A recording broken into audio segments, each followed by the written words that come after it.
What's up, wild ones? So, if you've ever had that feeling that you didn't quite fit in, that you didn't quite belong, and you also didn't really want to, right? Like there's this part of you that rebels at the idea of needing to fit in, and the other part still has that deep primal desire to actually be a priority in someone else's life, to feel like you have a tribe, to feel like you are loved, that you are safe. And these two sides of us, right, they can kind of go to war with each other, and they cause us to act in certain ways that aren't really serving our highest. Okay, so you might want to start leading retreats. Hello, right? And yet if you have this old wounding around abandonment, or you have this old wounding around not really being able to relate or not connect, then this is going to hold you back from doing the thing that you really have this soul desire to do. And when we're not doing the thing that our soul is begging of us, right? Our soul is like, please, please, please, just do this thing. If we're not willing to actually step up and show up and do the thing that our soul is asking of us, we will never be fulfilled. We will wander through life kind of aimlessly, touching down here and maybe connecting, and touching down over here and maybe getting something done. But that soul piece, that artistry, that desire will never, ever, ever be fulfilled until we allow ourselves to move past the old stories, the stuff that's been encoded in our body and our mind to hold us back, and say, hey, if you go for this, you might die. Hey, you might get cast out from the tribe. Don't even try. So we've got to be willing to look at, okay, so if this is a soul desire, then what's it going to take for me to actually release those old stories and step into it? We think that is all we have to do is figure out why. Why are we like this? Oh, because of this one thing that happened to me when I was a child. Aha, now I see. And then everything is going to be perfect, and we're just going to be willing to step into the life that we truly desire. It doesn't really work like that. I bet you've tried. Didn't work out so well, did it? Right? No, because we've got to actually change what's happening on a body and mind level, which means all of the stuff that's been encoded, that's been dropped in, that causes reactions, that causes triggers, that still has a charge. We haven't actually discharged the story from our body and our mind. We've got to be willing to step into that and do that shifting work, doing your primal body work, your orgasmic breath work, your sexual energy work, your transmutation work, your alchemy work. This is the stuff that matters. My clients come, like my sex magic women clients, the program is Sex Magic Woman, but they're sex magic women.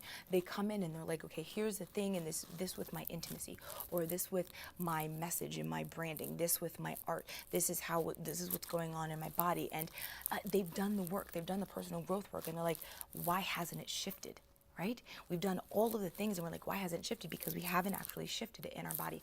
We try to operate on just mind level, and it doesn't work. Okay, so we've got to be willing to actually step into the shift and do all of the ritual work, do all of the pleasure work that allows us to re-encode what's happening in our body and our mind.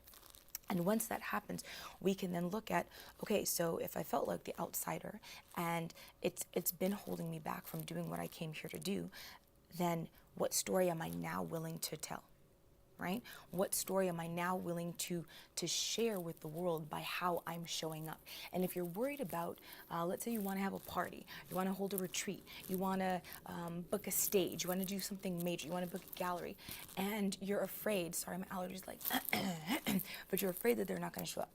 And so you don't even try, right? You don't even try. And you continuously sabotage and put yourself into a situation of not thriving, right? So that you don't have to find out if you really matter, right? To these people, right? Because that's what it is. We want to matter. We want to be loved. We want to be part of the tribe. We want people to show up when we host something, right? And this affects, if you want to call in your soulmate, this is going to affect that too. If you're with your partner and you want deeper intimacy, this is going to affect that too. If you want to get super raw and wild and free in your creativity, this is going to affect that too.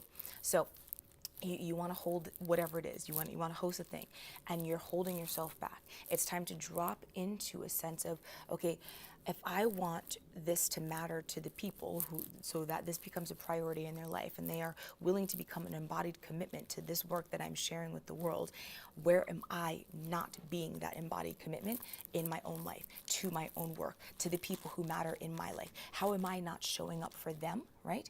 Because what we're putting out into the world is what we get back. So if we're always running around afraid to not quite belong to the tribe, and also not really want to belong, but we do want to belong, and then we're at war with ourselves, we tend to pull back and not have the deep intimacy and the deep meaningful relationships. We tend to not show the people in our life how much they matter in a way that is really resonant for both of us, right? For me and you and them, right?